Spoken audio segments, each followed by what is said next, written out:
So basically, I am saying goodbye to this apartment today, but I haven't lived in this apartment for 2.5 years. Let me explain.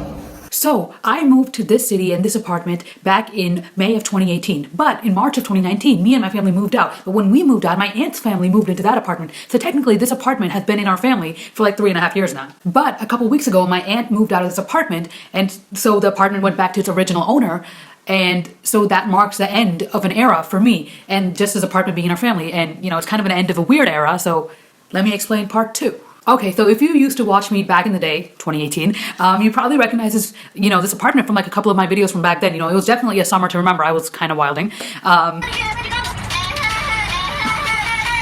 But then school started for me on June 1st, 2018. And then like the whole like 11th grade for me went all the way up until March 2019, which is, like I said, when we moved out of that apartment. And looking back, I kid you not, I cannot remember a single day of what it was like to live in that apartment. I swear to God, it felt like I lived the same day over and over and over again. Like, it felt like Groundhog Day. And the strange thing is, I don't even have a whole lot of pictures or videos of what it was like to like live in that house. So like, I can't even like piece together memories from like pictures and videos. So like, yeah, it's just like really weird. And it's like all I can remember are these like really odd and peculiar and strange memories. It's just like, I don't know.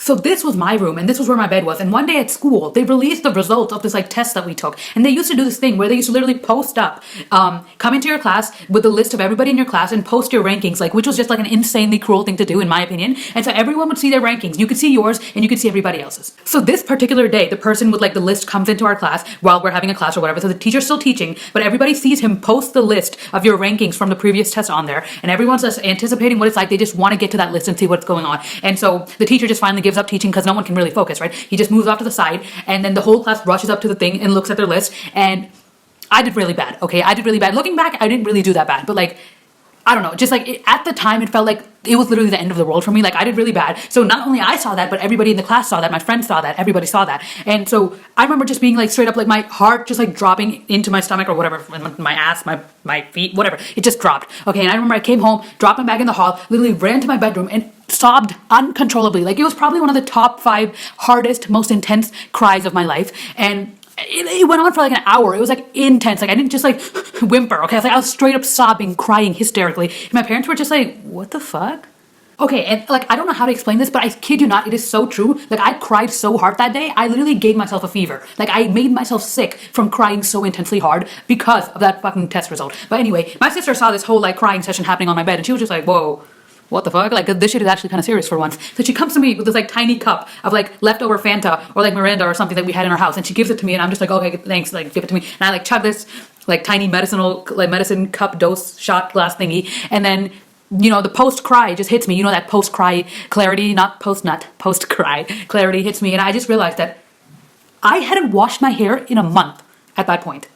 Like, how disgusting is that? Like, I was just walking around, going to school, coming back every single day. I had not washed my hair for a month. No shampoo, no conditioner, nothing. Like, that's how much stress that school was giving me, like, and my friends. But like, it's like I literally could not find the energy in myself to wash my hair. Like, literally every single day was just math, physics, chemistry, and focusing on how not to seem like the dumbest person in the class. Because if you were the dumbest person in the class, everyone would know, because the list would tell you. I've only very recently come to the conclusion of the whole quote, that's like, if you're not the dumbest person in the room, you're in the wrong room. That was not something that I could understand back then, especially because if you were ranked last in your class, there was just like one teacher. He was like very rude to everyone. And like, he would literally call you out and humiliate you in front of everyone. So like, I didn't want to be ranked last, but like, I'm like totally over that kind of stuff now. The pandemic definitely made me like not give a fuck about anything. Right now, I'm pretty sure I'm obviously always the dumbest person in my college classes, but like, I don't care. Like, I love being surrounded by smart people. It's like, I wish me back then knew that it was okay to not be the brightest.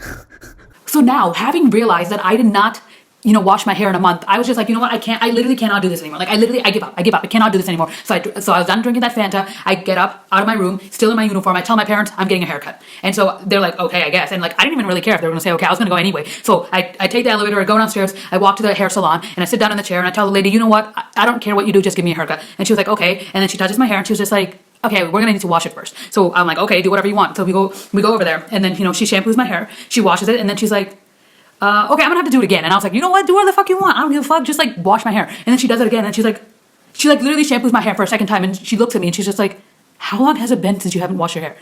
Because like, this shit is still greasy and hair, like nasty. And I was just like, I'm sorry, okay? Like, I'm literally so sorry. Like, I don't know what you need to do, but like, please just wash my hair. Like, I got you. I'm so incredibly sorry that it's so greasy and disgusting, but I got you with a big fat tip. Please just wash my struggles away, wash my hair, just cut this shit. Like, I want it out. I want the hair out. Like, this was a full-blown mental breakdown that I was having at a hair salon.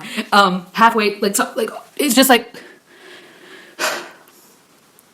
this was a time, man. This was a time in my life. I don't know what kind of time, but it was definitely a time. So I'm like incredibly embarrassed, profusely I'm like apologizing to this lady, but like there's literally nothing I can do. I'm like, please, please, please, please, just go ham on my hair. I will forever be indebted to you. I will give you a tip. I will pay you. I'll just pay you whatever you want. Please just wash the fucking nastiness out of my hair. Give me a haircut, because I feel like a haircut is basically getting a new life. And I kid you not when I say that woman did such a good job with my hair. Like, she came the fuck through for me, okay? Like, I was obsessed with her. Like, literally, the next time I went to the salon, I specifically asked for her. And they told me she was like on maternity leave because she got pregnant or whatever. And I was heartbroken. I literally cannot remember being more heartbroken, because I wanted to talk to her. I wanted to thank her for what she did to me, because that haircut quite literally was like the only thing I had going for me for like a couple months after she gave it to me. Like, literally, I was so heartbroken. Like, I wanted to tell her that I like regularly started washing my hair again. And also, like, I don't know, whatever. I just miss her, okay?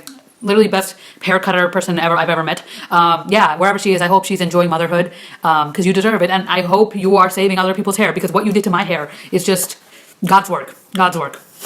She washed a month's worth of grime out of my hair and gave me the best haircut.